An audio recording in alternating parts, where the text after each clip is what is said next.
Assalamualaikum warahmatullahi wabarakatuh.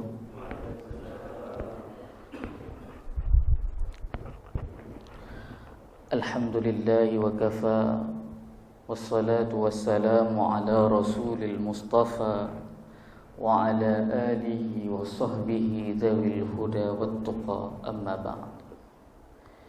Puji dan syukur kehadirat Allah Subhanahu wa ta'ala, Allah yang senantiasa melimpahkan nikmat dan karunia-Nya kepada kita, sehingga kita pada detik yang berbahagia ini masih bisa menjalankan apa-apa yang diperintahkan oleh Allah Subhanahu wa ta'ala dan apa-apa yang dilarang olehnya.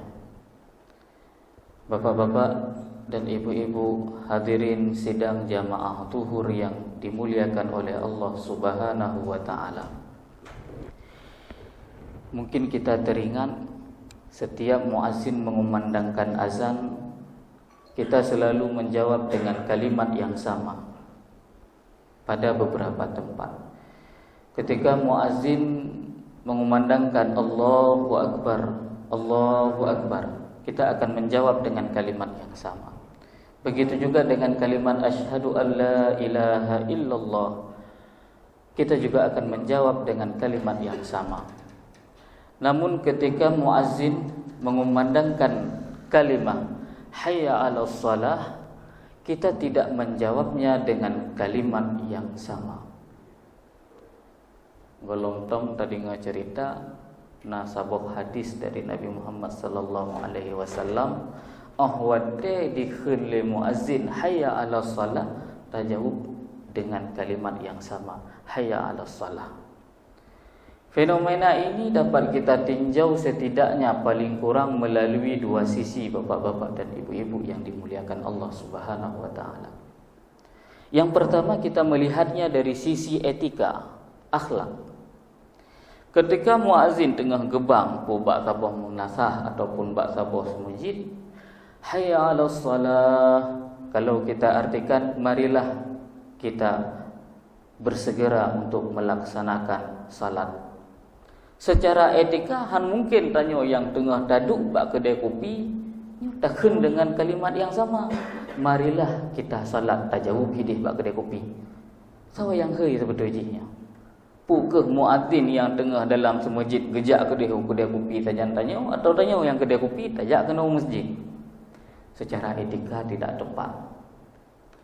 Selain itu, kita diperkenalkan dengan jawaban oleh Rasulullah sallallahu alaihi wasallam ketika mendengar kalimat tersebut, kita akan menjawabnya dengan kalimat la haula wala quwwata illa billahil aliyyil azim. Tidak ada daya dan tidak ada upaya melainkan dari Allah Subhanahu wa taala. Sebabnya apa? Gerakan langkah kaki kita ke masjid ini tidak sepenuhnya murni dari kekuatan kita, bapak-bapak dan ibu-ibu sekalian.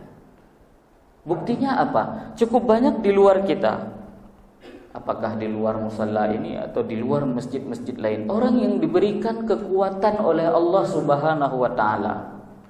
Tanya paling tabeut dua boh sabre nyan kabeh takaran. Tapi cukup banyak orang yang di luar sana diberi kekuatan yang lebih oleh Allah Subhanahu wa ta'ala. Bahkan kadang-kadang dengan kekuatannya mendolimi kita yang lemah. Juga cukup banyak orang di luar sana yang diberikan kecerdasan oleh Allah Subhanahu wa ta'ala. Bahkan kadang-kadang dengan kecerdasannya membodohi kita yang awam-awam ini. Akan tetapi apa bapak-bapak dan ibu-ibu sekalian, mereka tidak sanggup menggerakkan langkah kakinya untuk menunaikan perintah Allah, salah satunya untuk salat. Kenapa? Tidak ada perkenan Allah kepada orang tersebut. Kekuatan ada, 3 tahun orangnya orang gedanya. Mungkin orangnya dari Darussalam lamprintnya geplung pulang pergi melihat. Tanya hana mau. Akan tetapi perkenan dan kekuatan yang Allah berikan kepada kita sehingga kita masih mampu melaksanakan apa-apa yang diperintahkan oleh Allah. Salawat dan salam kepada baginda alam Rasulullah Muhammad sallallahu alaihi wasallam bersama keluarga dan sahabat beliau telah sama-sama memperjuangkan Islam, telah sama-sama memperjuangkan agama yang benar ini sehingga kita masih bisa hidup di bawah panji-panji agama Islam. Salawat dan salam kalau kita lihat dari subjek orang yang mengucapkannya, itu paling kurang ada 3. Yang pertama, salawat sifatnya dari Allah Subhanahu wa ta'ala kepada nabinya. Kemudian salawat dari malaikat kepada Nabi Muhammad. Yang terakhir, salawat kita kepada Nabi Muhammad. Salawat dari Allah kepada Nabi Muhammad ditafsirkan oleh para ulama itu sebagai rahmat dari Allah. Salawat dari malaikat kepada Nabi Muhammad itu dimaknakan sebagai istighfarnya malaikat. Kemudian mungkin timbul pertanyaan, apakah Allah dan malaikat berselawat kepada Nabi? Tentu. Dengan tegas Allah Subhanahu wa ta'ala di dalam Al-Quran pada ayat yang mungkin sangat sering kita dengar, Allah berfirman, Innallaha wa malaikatahu, sesungguhnya Allah dan malaikat-malaikatnya yusalluna 'alan nabi, mereka berselawat kepada Nabi. Ya ayyuhalladzina amanu, kemudian baru perintah kepada orang-orang yang beriman, sallu alaihi wasallimu taslima, berselawatlah kepada Nabi dan ucapkanlah salam pula kepada Nabi. Maka salawat yang bersumber dari kita pada dasarnya ini adalah doa kita. Temahaywa doa yang kalah tak pegahnya. Diwo doanya, doa ini akan kembali lagi kepada kita. Ketika kita berselawat kepada Nabi Muhammad sallallahu alaihi wasallam, maka penduduk langit pun akan berselawat kepada kita, akan mendoakan kebaikan bagi kita. Dalam beberapa riwayat disebutkan ketika kita sedang duduk tasyahud, kita mengucapkan salawat kepada Nabi Muhammad sallallahu alaihi wasallam. Assalamu alayka ayyuhan nabiyyu wa rahmatullahi wa barakatuh. Para ulama menjelaskan kenapa ketika itu kita mengucapkan lafaz mukhatab. Kenapa kita menggunakan kalimat assalamu alayka, salam atasmu. Ayyuhan nabiyyu, wahai nabi. Padahal secara lahiriah nabi tidak ada di depan kita. Para ulama menjelaskan bahwa ketika proses ini sedang terjadi, maka seolah-olah kita menggambarkan Nabi hadir di depan kita dan kemudian Nabi membalas salam kita. Kita harus meresapi hal yang demikian agar kita memperoleh kekhusyukan di dalam salat yang kita lakukan. Assalamu alayka. Kita benar-benar menghayati bahwa Nabi Muhammad, orang yang sedang kita berikan salam, itu ada di depan kita, maka kita menggunakan objek secara langsung, bukan salam atasnya. Bapak-bapak, ibu-ibu, hadirin sidang jamaah zuhur yang dimuliakan oleh Allah Subhanahu wa ta'ala. Ta'zim dan penghormatan kami kepada Bapak Kepala Baitul Mal Aceh, Bapak pegawai karyawan Baitul Mal Aceh yang dimuliakan oleh Allah Subhanahu wa ta'ala. Sebetulnya agak sulit harus berbicara di depan bapak-bapak dan ibu-ibu sekalian. Belum pegawai Baitul Mal, otomatisnya ilmu kalebeh berelon tuan kan mendung. Cuma nak anggap junyo anak mi dengan latihan pidato dike. Pak nak salah untuk nak pegang. Apalagi di bulan Ramadan ini, kadang-kadang getanyo nak tinggal bak sabo tempat, nak ceramah lam fiuro paling kurang leh le subuh. Yang ka maklum le tarawih. Kita kerja di Baitul Mal na wadai le semayang luhur dong. Biasa dapat jobu le euro 3, nyo tadi ceramah le euro 3. Nyo mungkin agak masalah Belum dengan jam-jam istirahat ini, apalagi populer hadis itu naumu shaim ibadah. Ya, tidurnya orang yang berpuasa ibadah. Cuman ya kalau tuan ganggu ibadah bapak-bapak dan ibu-ibu sian. Semoga bapak-bapak dan ibu-ibu berkenan. Bapak-bapak dan ibu-ibu yang dimuliakan oleh Allah Subhanahu wa taala. Berbagi di bulan Ramadan, dalam hemat saya ini bukan hanya dalam bulan Ramadan. Di luar bulan Ramadan pun kita dianjurkan untuk berbagi, bapak-bapak dan ibu-ibu sekalian. Akan tetapi berbagi di bulan Ramadan tentu berbeda dengan berbagi di bulan yang lain. Berbagi di bulan yang lain mungkin tidak dilaksanakan semangatnya secara kolektif. Tapi berbagi di bulan Ramadan ini merupakan hal yang jamak dan lumrah dapat kita lihat di dalam realita kehidupan kita. Bapak-bapak dan ibu-ibu yang dimuliakan oleh Allah Subhanahu wa taala. Akan tetapi jauh-jauh hari yang lalu kita mendengar bagaimana semangat filantropi, semangat berbagi kepada orang lain di kalangan masyarakat kita ini sangat besar. Kita tidak berbicara kepada sejarah Islam yang telah berlangsung 1438 tahun silam yang lalu. Tapi kita juga berbicara bagaimana sejarah masyarakat Aceh dengan sifat-sifatnya yang sangat tradisional, mereka telah mampu hidup bermasyarakat dan saling berbagi dengan komunitas masyarakatnya. Pakiban teman, urang Aceh dilegen gesumbang emas yang sekarang terpampang di atas Monas. Walaupun ada yang mengatakan itu bukan lihat adanya orang Aceh. Semangat apa yang muncul dari situ? Semangat saling berbagi.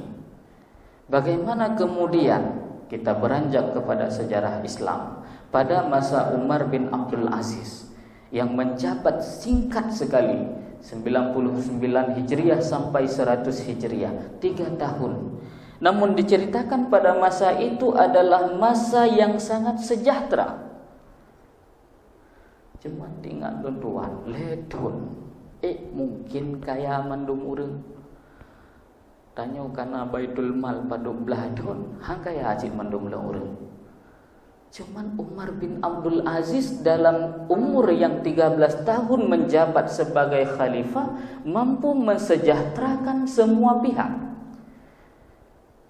Sejahtera seperti apa? Tentu itu pertanyaan yang terlintas di benak kita.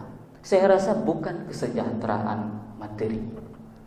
Kalau dalam waktu 3 tahun harus disejahterakan materi semua pihak, ini saya rasa tidak akan mampu. Karena sudah kodrat memang untuk keseimbangan dunianya, na yang gasin dan na yang kaya. Tapi sayang pada lawinyo takalan bahwa dengan adanya orang kaya, nya megila orang gasin. Ini penyakit sosial yang paling berat yang menimpa masyarakat kita. Artinya ketika kita diberikan kekayaan oleh Allah Subhanahu wa taala, kekayaan ini mengangkat derajat dan status sosial kita, untuk kemudian hal ini kita manfaatkan untuk menindas orang-orang yang tidak diberikan kekayaan seperti kita. Ini beda kaya manusia dengan kaya Allah. Allah, apabila kita rangkum sifat-sifat Allah Subhanahu wa taala, paling kurang kita bisa merangkumnya kedua sifat yang sangat besar, yaitu al-iftiqaru wal istighna. Al-iftiqar artinya kita butuh. Nyo yang hana dimiliki kadang-kadang le orang kaya. Kita butuh kepada Allah Subhanahu wa taala. Nah, orang kaya lawitnya, tapi gulam tentu yang butuh kepada orang tersebut. Jadi yang pertama adalah al-iftiqar. Tumbuh rasa kebutuhan dari manusia, dari makhluk, berhajat ia makhluk kepada Allah Subhanahu wa taala. Yang kedua adalah al-istighna. Al-istighna kalau mungkin kita artikan secara singkat, tidak butuh Allah Subhanahu wa taala kepada selain dirinya. Al-istighna. Hana berle. Oh nyo kipancara di dunia nyo hana le urang yang tem semayang. Tidak berpengaruh kepada Allah, yang berpengaruh kepada orang yang tidak mau sembahyang. Artinya tidak naik derajat Allah ketika ada orang yang tidak sembahyang. Yang rukuk tetap katanya. Ini kaya yang ada pada Allah. Adapun kaya yang ada pada manusia, ini tidak memiliki dua sifat ini. Dikatakan dia butuh kepada orang lain, benar. Orang kaya dibutuhkan oleh orang lain, itu yang pertama. Tapi tidak semua orang kaya dibutuhkan oleh orang lain. Nah, itu ladang golongan-golongan orang kaya yang tidak dibutuhkan oleh sebagian orang miskin walaupun. Demikian juga jika Allah Subhanahu wa taala dengan kekayaan yang ia miliki yang maha kaya, dia tidak butuh kepada yang lain apalagi makhluknya selain makhluk sodoma. Maka kekayaan orang kaya yang hidup di sekitar kita itu butuh kepada makhluk yang lain. Nah, orang kaya rumah 70 tingkat, motor 70 merek, perumah kadang na 7 ron. Apakah dia tidak butuh kepada orang lain? Kan mungkin dipajuh semen yang na bak rumahnya, tetap payah beliau bereh untuk dipajuh pun. Tetap mahwadai puasa, kadang-kadang hawa lemang, hawa cindoi dan lain sebagainya, butuh kepada orang lain.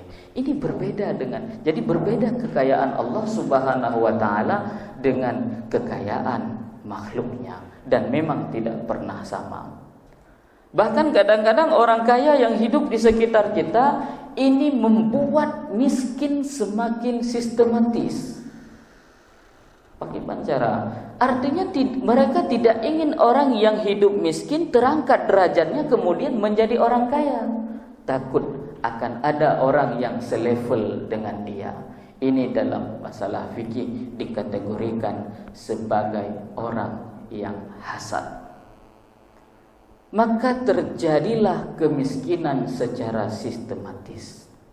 Orang-orang kaya menjajah kehidupan orang-orang miskin. Orang-orang gasin hek gedeh ke semula di dalam belang, hek gedeh ke semula ke pula jagung, ke pula pisang dan lain sebagainya. Datang orang kaya yang datang dari kota kepada mereka, membeli barang-barang mereka dengan harga yang amat murah. Pula ada pisang, pula minggu urangnya merempet sabu isi menyunayung hidih seribe dengar. Pula di orang kayaan kena kota dengan harga berlipat ganda. Akhirnya yang miskin semakin terpojokkan dengan kemiskinan mereka, sebab salah satunya adalah karena orang kaya takut orang-orang miskin ini kemudian menjadi kaya. Bapak-bapak dan ibu-ibu yang dimuliakan oleh Allah Subhanahu wa taala, maka dengan semangat Ramadan yang beberapa hari ini akan meninggalkan kita, jadi mudah tatanda bapak-bapak dan ibu-ibu nyo karap berpuasa, mangat tatanda. Letak di masjid-masjid tanda karap berpuasa adalah saf masjid yang kamulai ubah lagi kutiku. Bak fon raya makin ke ujung makin mengecil.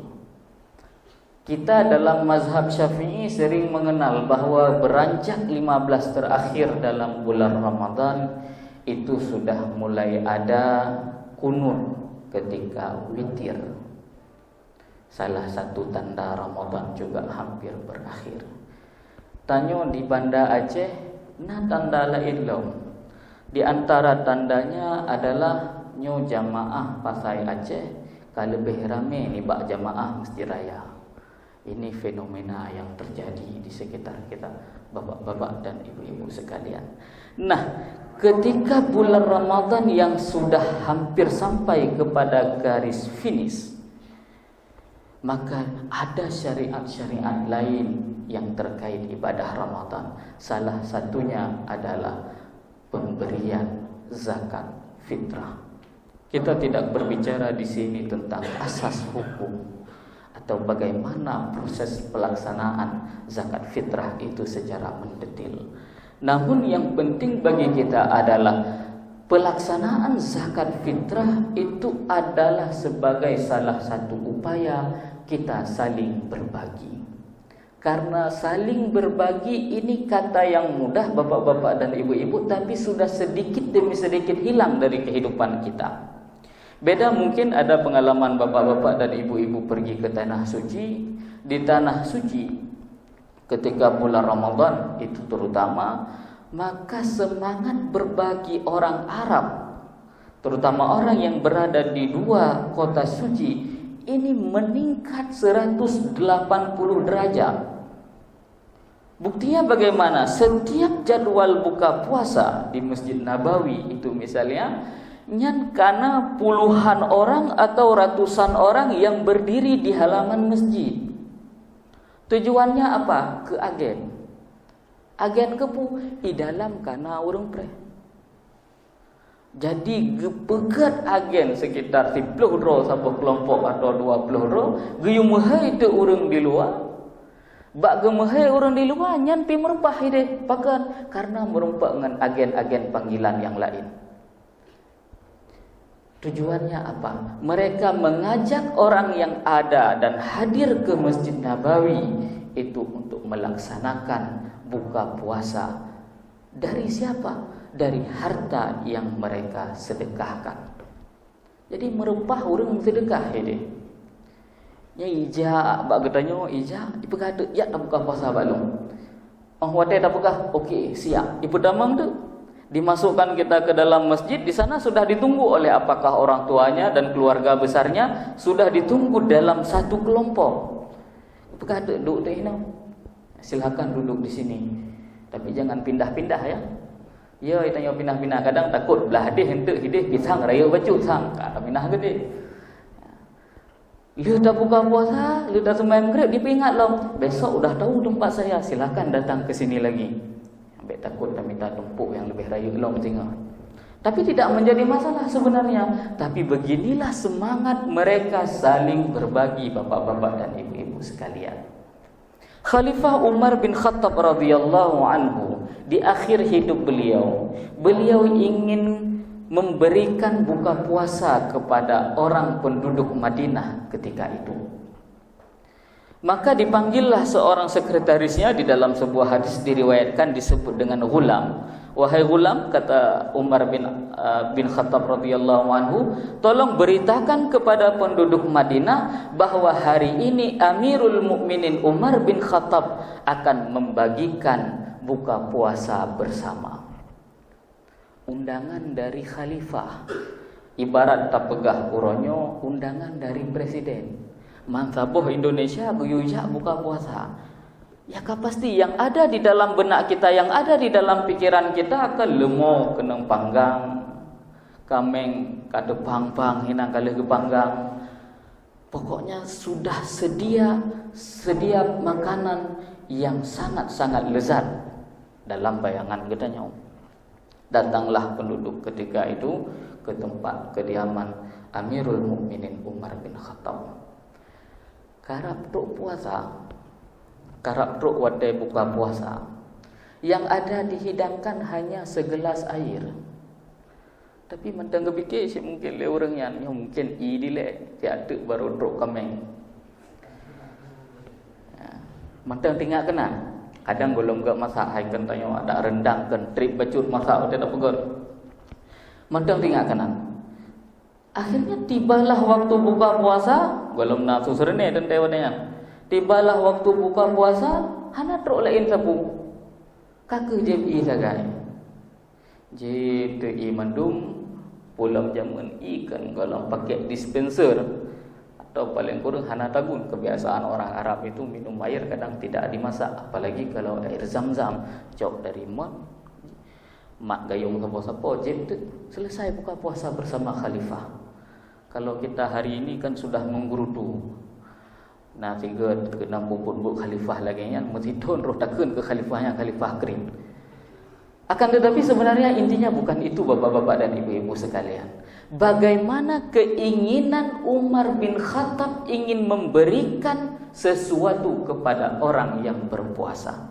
Karena Umar bin Khattab meyakini hadis Rasul, man fatara sha'iman, orang yang memberikan buka puasa kepada orang yang berpuasa, falahu mislu ajrihi, dia akan mendapatkan pahala sebagaimana pahala orang yang berpuasa tersebut.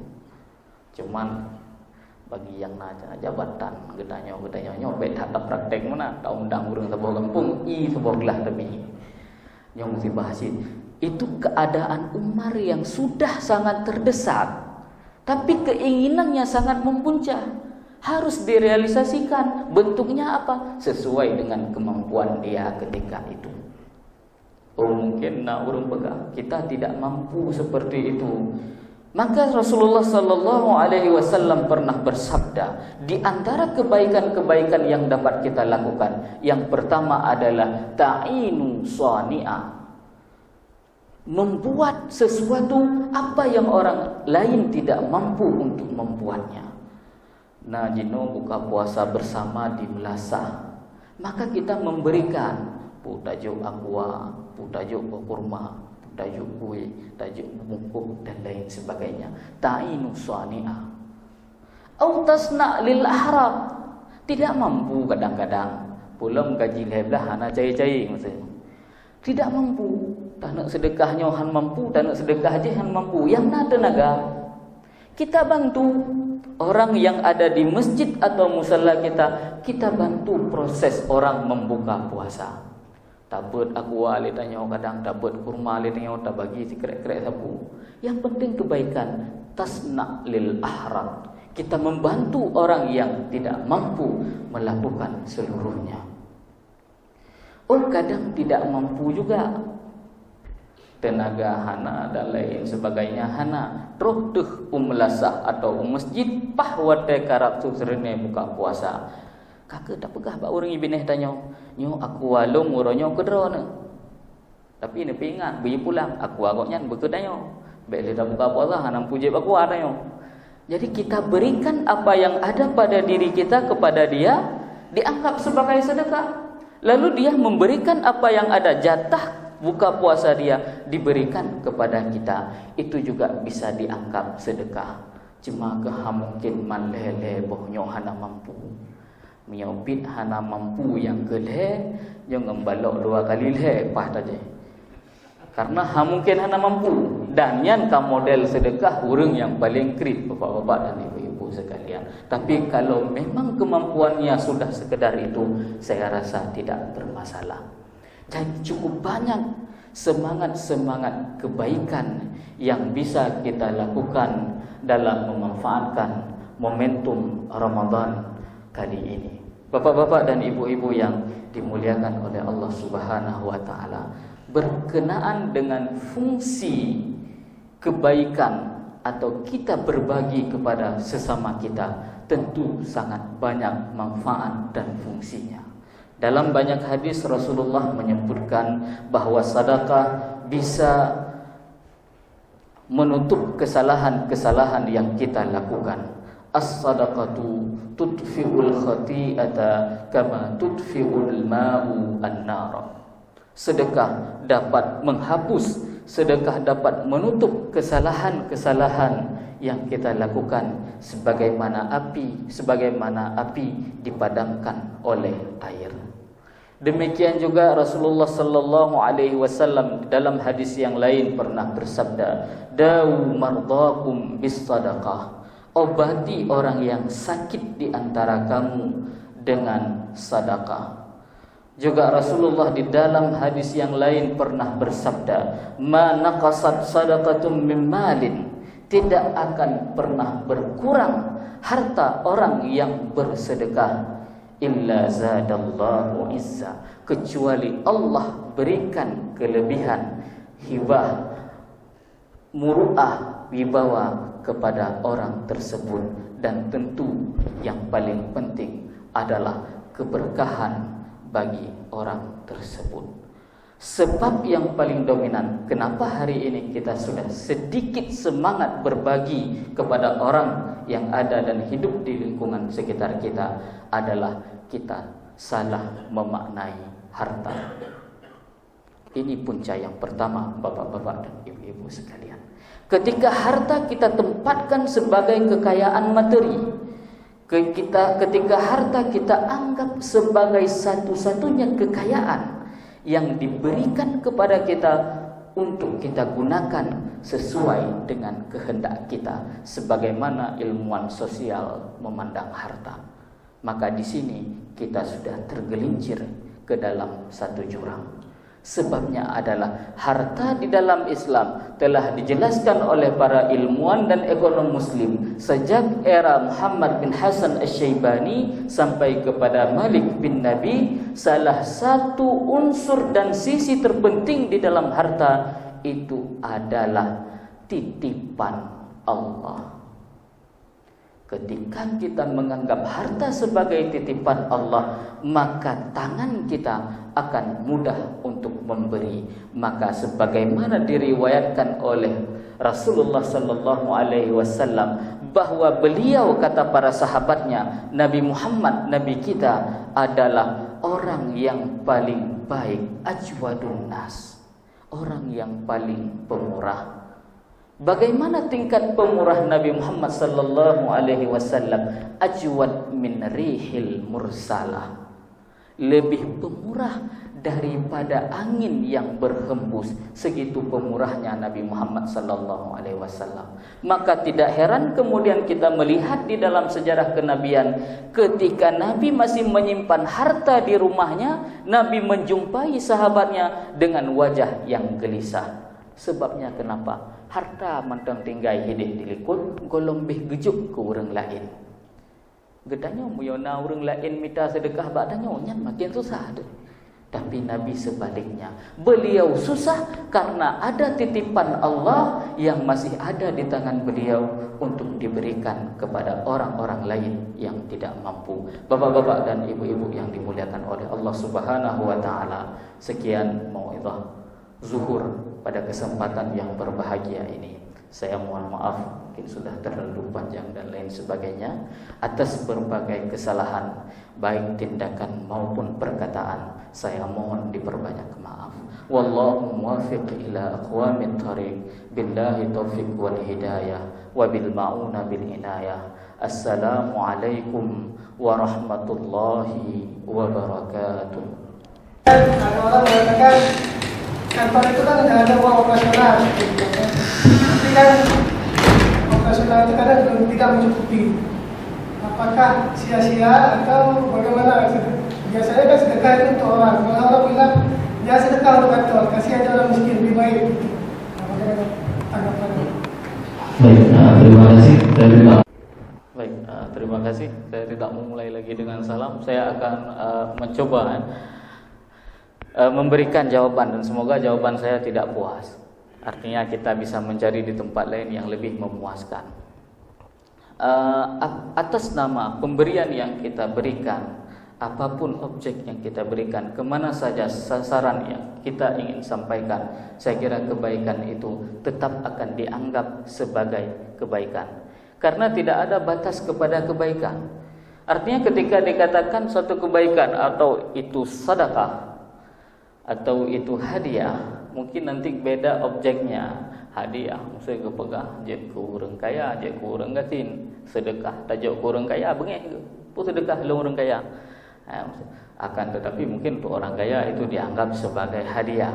Yang namun artinya uang yang keluar dari saku kita atau pemberian kita kepada orang lain itu tidak mengenal batas. Tetap dianggap sebagai sebuah kebaikan. Walaupun kita gunakan, walaupun kita berikan kebaikan dalam diri kita, kita sedekah misalnya, kemudian dimanfaatkan untuk jalan yang tidak benar. Ya kali urusan gedanya, dajo. Luh dajo urusan gena manfaatkan. Ini terserah kepada orang yang menerimanya. Karena hak kita atas harta kita itu berhenti ketika kita menyerahkannya. Jadi tidak ada hak lagi. Kemudian secara umum nanti ada ketentuan-ketentuan lain pada beberapa masalah, itu kita mencampuri harta yang telah kita berikan. Dalam kasus yang ditanyakan tadi, misalnya kita memberikan infak, baik sedekah dah kadang-kadang tu bungihkan tu sedekah. Tanya ajo-ajo peng kau buku je sedekah ke tanya. Ya, infak kita ke kantor dalam bentuk apa saja itu tetap dianggap kebaikan. Karena kebaikan itu bapak-bapak dan ibu-ibu sekalian tidak punya batasnya. Sampai-sampai jangankan kita, sahabat Rasulullah sallallahu alaihi wasallam ini heran. Ketika Rasulullah sallallahu alaihi wasallam menjelaskan kebaikan ini, kebaikan itu, Rasulullah sampai menggambarkan inni raaitu fi muqaddimatil hasanat. Aku melihat kebaikan, pintu-pintu kebaikan, dan kebaikan di antara kebaikan yang diperintahkan itu adalah memindahkan duri dari tengah jalan. Sahabat kemudian bertanya, bapak-bapak dan ibu-ibu sekalian, apa pertanyaan sahabat? Ya Rasulullah, wahai Rasulullah, apakah seorang suami menggauli istrinya itu juga dianggap kebaikan? Ya, sahabat Rasul mandung kepegah kebaikan. Yang pun lagi ya wahai Nabi, apakah ini dianggap kebaikan? Rasulullah ketika itu menjawab, "Aiza waqa'a fil harami 'alaihi azru?" Apakah jika dilakukan secara haram, bukan di bawah perkawinan yang sah menurut agama, dia akan mendapatkan dosa? Para sahabat menjawab, iya. Wa kadzalika idza waqa'a fil halal. Demikian juga apabila dia melakukannya dengan cara yang halal akan dianggap satu kebaikan. Jadi apapun yang kita lakukan akan dianggap satu kebaikan. Tapi salah mufhum hadis buno. Nah, orang kadang mufhum lain. Karena dianggap kebaikan, ulam tu na orang pegah bahawa menggauli istri di malam hari, apalagi ketika bulan Ramadan, itu ibadahnya seperti membunuh orang Yahudi. Kakak lanti malam tiaat pakat poh Yahudi. Nah si malam na 20 orang Yahudi mati gara-gara katanya masa. Ini salah memaknai hadis. Ini tentunya bapak-bapak dan ibu-ibu sekalian. Tapi yang dianggap kebaikan, saya kira kemanapun sasaran yang kita berikan itu tetap dianggap kebaikan. Tergantung nanti objek dan namanya kita sebut apa. Saya kira demikian saja pertemuan kita pada malam yang pada zuhur yang berbahagia ini. Mohon diperbanyak maaf sekali lagi apabila terdapat berbagai kesalahan atau kesilapan. Billahi taufiq wal hidayah. Assalamualaikum warahmatullahi wabarakatuh.